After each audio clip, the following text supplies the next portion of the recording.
Então, recapitulando um pouco, a partir também dessa partilha que vocês acabaram de ter, né? Então, nós falamos um pouco sobre a dimensão de que Jesus é a primeira razão de nós estarmos aqui, de nós estarmos neste retiro, né? Não é só porque a comunidade me confiou esse serviço, mas que isso também exige uma escolha pessoal, isso exige também uma decisão por aquilo que Deus me chama a viver e me confia, né? Vimos também que é o Espírito Santo o verdadeiro protagonista da missão, é o Espírito Santo que nos conduz nessa bela missão de sermos pastores, formadores, aqueles que ajudam no caminho, né? Conduzem também para o caminho da santidade. Vimos também que, como igreja, nós somos responsáveis e somos chamados a continuar a missão de Cristo. Nós somos esses colaboradores da missão dele, de vivermos o mesmo que ele viveu na sua missão, né? De cuidar das pessoas, de amar as pessoas, de levar as pessoas para Deus, para o Pai, né? E a gente pôde aprofundar um pouco os primeiros versículos da palavra de 1 Coríntios 19, né, 1 Coríntios 9, do 19 ao 23, onde a gente pôde aprofundar um pouquinho os primeiros versículos. E agora a gente vai aprofundar um pouco o versículo 22, onde São Paulo vai dizer: tornei-me tudo para todos, a fim de salvar alguns a todo custo. Né? Essa palavra é bem iluminadora para o nosso caminho e ao mesmo tempo ela é uma grande inspiração para a nossa missão como formadores. Vou repetir: tornei-me tudo para todos, a fim de salvar alguns a todo custo. Né? Nós podemos refletir sobre essa expressão, o que é a todo custo, né? O que significa esse salvar alguns a todo custo? Vamos refletir aí alguns segundos, né? O que é esse salvar todos ou salvar alguns a todo custo? Se tiver aí com um caderno de anotações, anote em 2 palavras o que significa para você, o que vem à sua mente esse a todo custo, né? Se você não estiver anotando, mas então pense em 2 palavras o que significa isso. Tornei-me tudo para todos, a fim de salvar alguns a todo custo. Na vida de Jesus, irmãos, esse a todo custo foi martírio, né? Foi até o fim. Amar aqueles que o Senhor lhe deu até o fim, dando a sua vida por eles, por cada um. E nós podemos nos perguntar também, né? Nós não estamos à beira do martírio, né? Pelo menos nós estamos nesse retiro, né?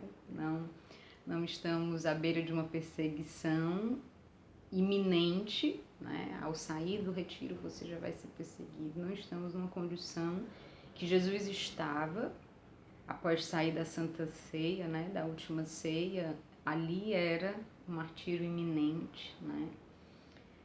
Nós não estamos nesta situação, mas o que pode significar esse a todo custo hoje, na sua missão como formador de célula, na sua missão com os irmãos que Deus te confiou? O que é esse a todo custo que Deus te chama a dar e a se ofertar por esses irmãos, a servir cada um desses irmãos?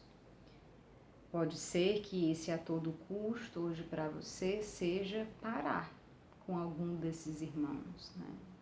Ou com todos, né?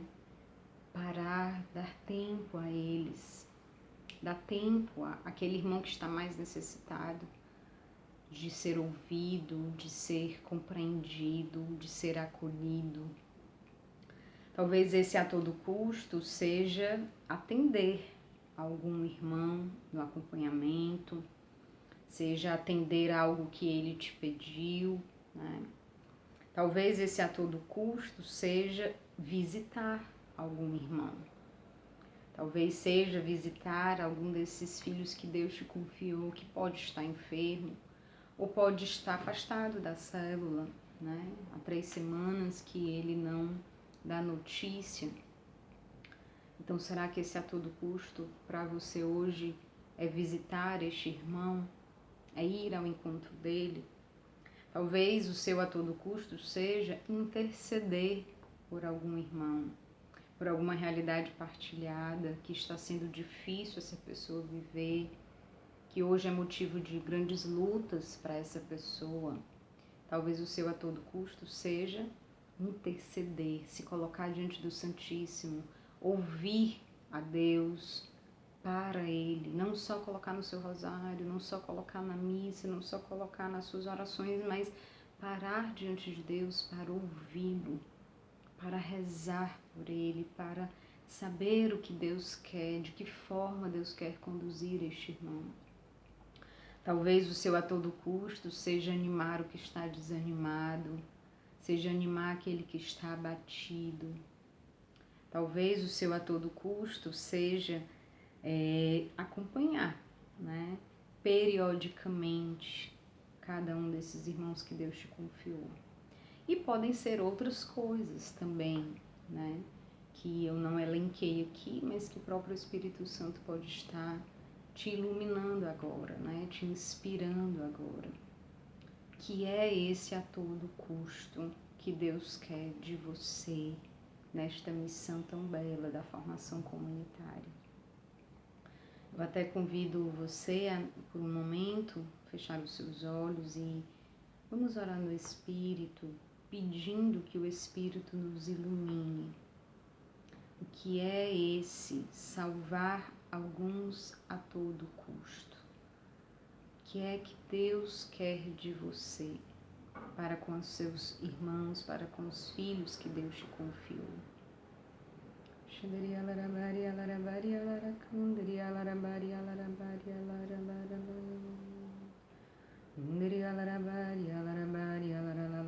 Vem Espírito Santo sobre a vida de cada um destes irmãos que estão assistindo esta formação, esta pregação. Vem Espírito Santo e ilumina seus corações, suas consciências.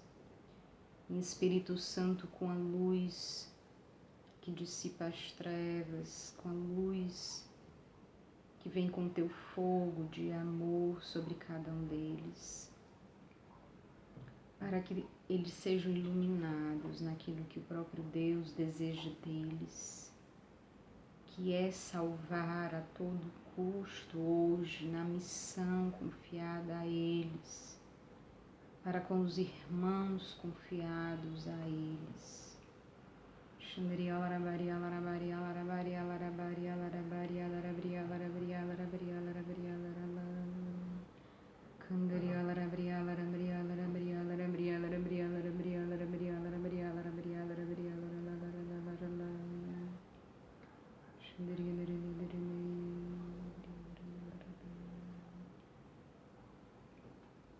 Glória ao Pai, ao Filho e ao Espírito Santo, como era no princípio, agora e sempre. Amém.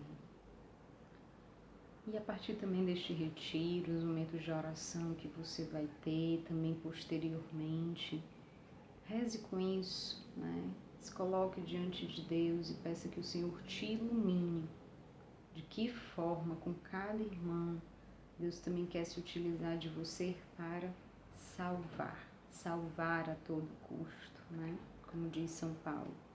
E é dessa forma, irmãos, à medida que nós vamos dando a nossa vida por cada um, vamos dando a nossa vida por estes irmãos, né? Em tudo isso nós vamos morrendo para nós mesmos, e assim o martírio vai sim acontecendo, né? Mas de uma forma diferente, né? Um martírio diferente daquele que viveu Jesus e os seus apóstolos, né?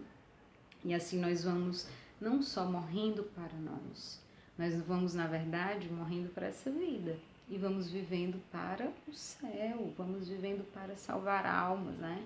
Esses dias nós vamos ter muitas celebrações como vocação para nós vivermos dos santos que inspiram a nossa vida. Santa Teresinha, quantas vezes ela disse que queria salvar almas, e dentro do Carmelo ela salvou almas para Deus, né? São Francisco Andarilho, né? saiu anunciando o Evangelho pelas ruas da sua cidade para anunciar o Evangelho e salvar tantos, né, quantos Deus quisesse. Teresa d'Ávila também, da mesma forma, foi instrumento de salvação para tantas freiras e frades no tempo da reforma do Carmelo. E como a vida santa, né, como a vida fiel dos carmelitas até hoje são instrumentos de santidade, de santificação do mundo e de salvação de almas, né? Então Deus nos deu a oportunidade e o dom deste serviço tão belo, né, de sermos instrumentos da salvação de almas, né? Porque não é porque somos consagrados que nós já estamos salvos de forma alguma, né?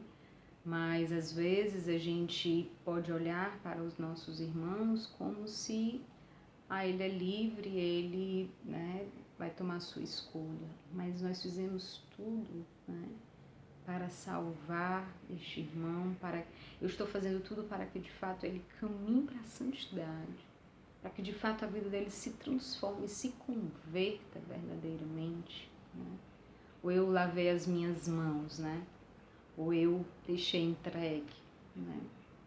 Então assim Deus nos chama a vivermos como Jesus, esse salvar as almas, e cada uma é preciosa, né? Cada uma tem a sua importância única diante de Deus, né? O próprio Jesus disse, né? Quando eu for elevado, eu atrairei todos a mim. Pelo sacrifício da sua morte na cruz, ele atraiu todos a ele. Muitas vezes é pelos nossos sacrifícios também, às vezes até escondidos, que ninguém vê, só Deus. É que nós vamos atrair almas para Deus, é que nós vamos atrair os irmãos para a santidade, né? Podemos dizer também que Jesus, ele foi, de certa forma, um formador, né, comunitário. Assim, eu fui fazendo um pouco essa observação, essa reflexão com a vida de Jesus, né? Jesus, ele cuidava dos discípulos, Jesus, ele conduzia os discípulos, aquele grupo, né? Jesus, ele dizia para eles quando era o momento do descanso, dizia para eles quando era o momento deles pararem um pouco, né? Jesus dizia qual era o momento deles pararem, se alimentarem e até alimentarem a multidão, né? Jesus direcionava para onde eles deveriam ir. Nós devemos ir para Cafarnaum, nós devemos ir para tal lugar, nós vamos agora para Jerusalém, nós vamos agora para Galileia e assim por diante, né? E uma das coisas muito importantes, Jesus ensinava as coisas do Pai e do reino dos céus, né? A nossa missão como formadores é todas essas, né, que eu mencionei, e com certeza outras que Deus mesmo vai inspirando vocês. Mas a nossa missão é nós fazermos exatamente como Jesus fez. Cuidar, direcionar, conduzir, ouvir, né, ensinar as coisas do Pai, ensinar os ensinamentos da igreja, ensinar o Evangelho, ensinar o carisma Shalom. São essas as nossas, é esse o dom do serviço que Deus quer que a gente viva em vista de cada um destes irmãos, né?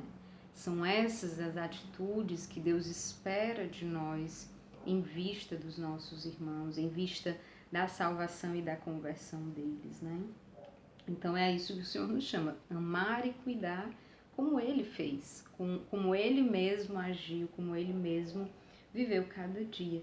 E os santos também viveram essa missão, né? Interessante, no primeiro vídeo eu coloquei São Francisco e Santa Teresa d'Ávila, né? Onde São Francisco viveu muito como se fosse um formador, né? No começo da obra franciscana, na fundação da congregação franciscana, né, da ordem religiosa, dos mendicantes, foi ele que foi conduzindo o início da vivência de todas as coisas da ordem, né?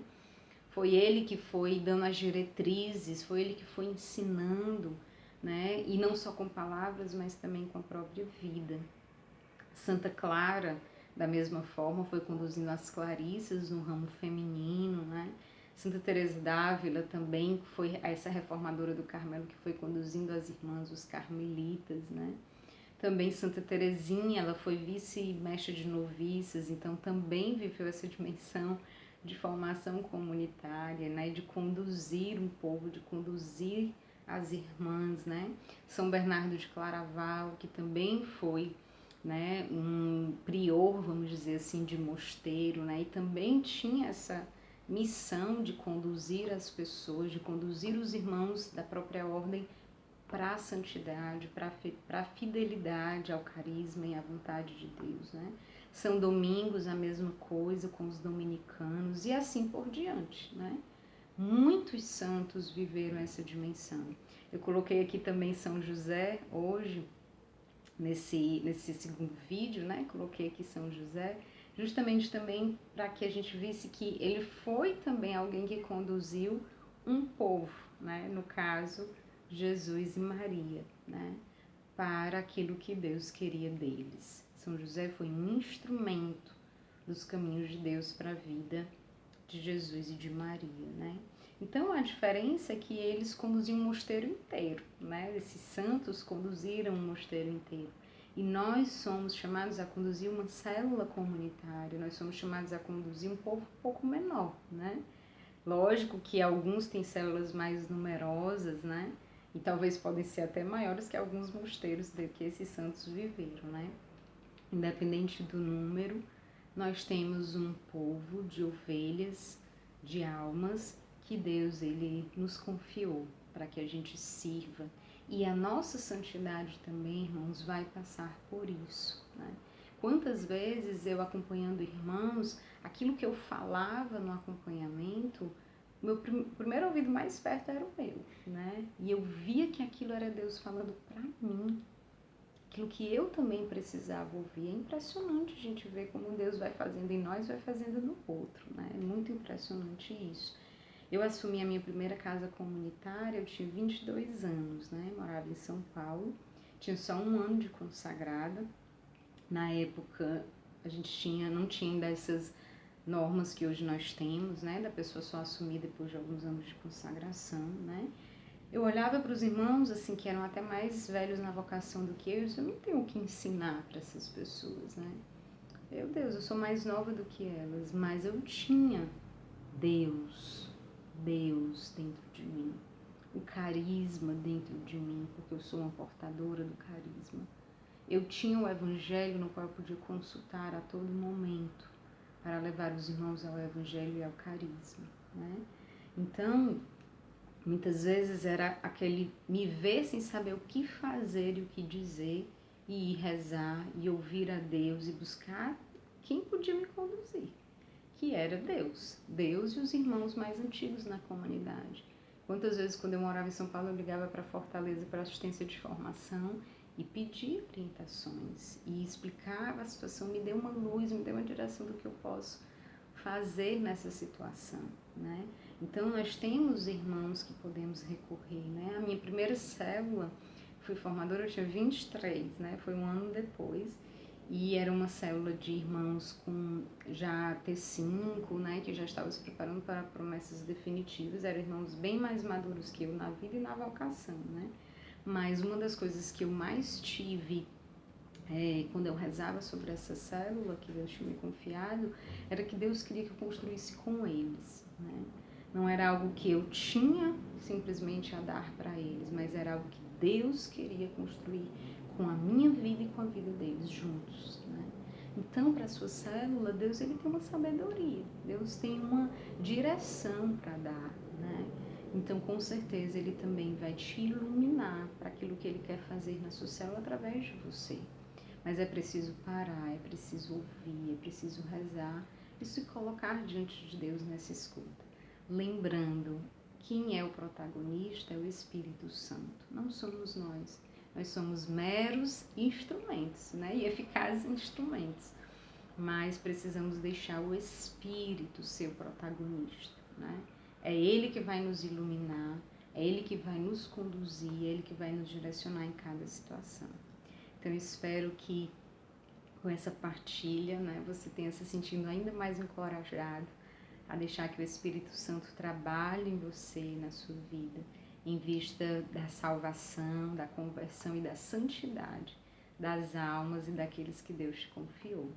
Então Deus abençoe o retiro de vocês e essa missão tão bela de conduzir para a santidade, para o céu. Shalom.